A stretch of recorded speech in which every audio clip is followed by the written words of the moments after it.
So, ang Mindoro State University Innovative Business Incubator for Biosystem Solution ay was funded and established last August 15, 2024. It was funded by DOST PShared.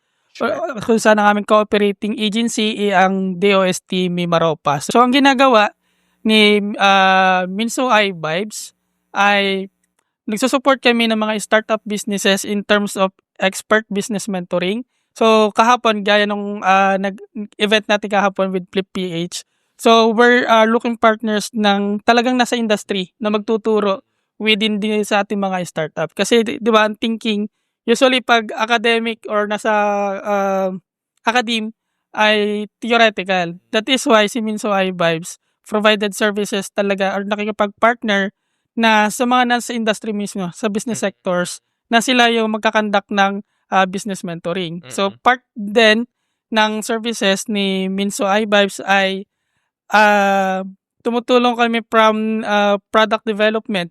So, we partner din sa different government agency. For example, yung aming existing partner ngayon sa Provincial Agricultural Center kung related sa food products.